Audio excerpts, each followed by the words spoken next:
Now that it's stabilized, let's get this all framed up and add some transform values.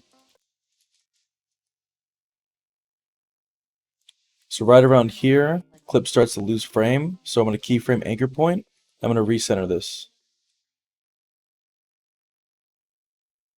Scale it slightly in so these anchor points aren't clipping.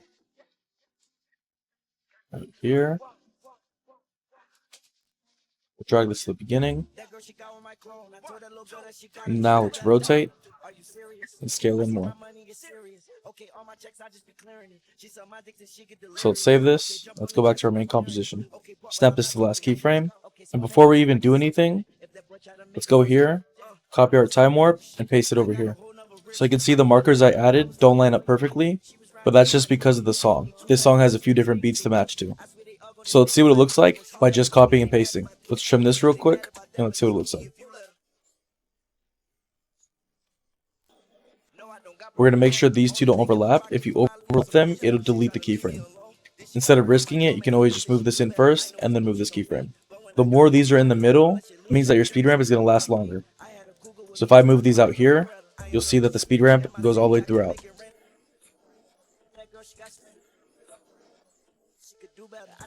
It looks good, but it doesn't quite fit with the flow. So I'm going to move these just a little bit back.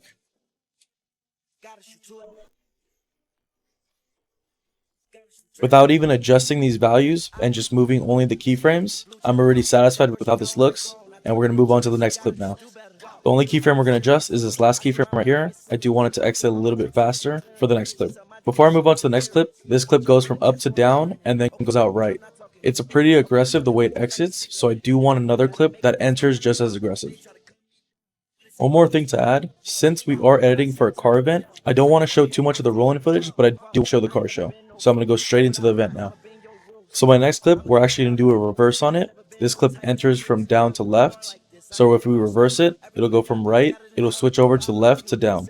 So let's pre-compose this.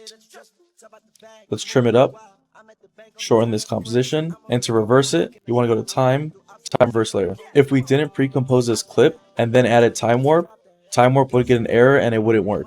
That's why you need to pre-compose when you want to adjust the footage and add big effects. So we're going to start this in with a rotation. We'll rotate this to about 15, scale it in, go to the end, press U twice, and reset those values. Copy and paste our last time warp. So this one's slightly different, so I'm just going to match it to these beats first, and then we'll see what it looks like. Since this area right here is a little tighter, we're going to remove 2 middle keyframes as tight as possible. So the intro to this clip goes pretty well, but we do need to match the speeds of this exit with this entrance. I'm going to drag these out a little bit more back. Same with the last keyframe. I'm going to reduce this by about 700. Let's move this a little bit past the marker. When you move it past the marker, it won't reach its peak speed. So if you go to the graph editor, you'll see right here, it'll transition right around here. I'm actually going to do one more effect. So we're going to go into our last composition. We're going to decrease the rotation. We're going to press U to see our keyframes. And we're going to move this to about right before it speed ramps. We'll have it stop right when he gets in the intersection, right here. So we'll move these bottom 2 keyframes somewhere in the middle since we don't want to mess with our anchor point because that is the center points we marked. And we're going to take the scale out and rotate it the other way. Make sure everything's in frame. Another reason for this rotation, the way it's angled is the way that the next clip is angled as well. Although the frames are the opposite way in rotation, the lines of the car are right here.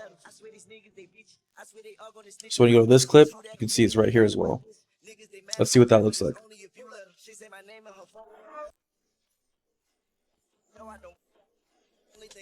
It came out exactly how I wanted to, and it added a nice little effect right here at the speed ramp where we wanted. It kind of bounces in right here when it speeds up.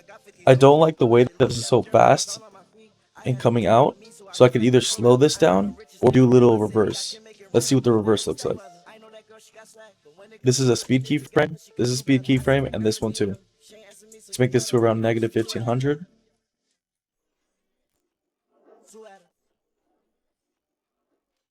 Let's have it exit a little bit faster now.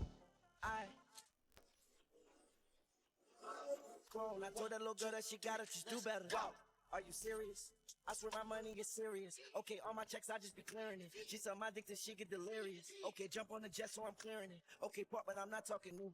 Okay, smoke that boy just like a cigarette. If that boy try to make a fuss move, wow, they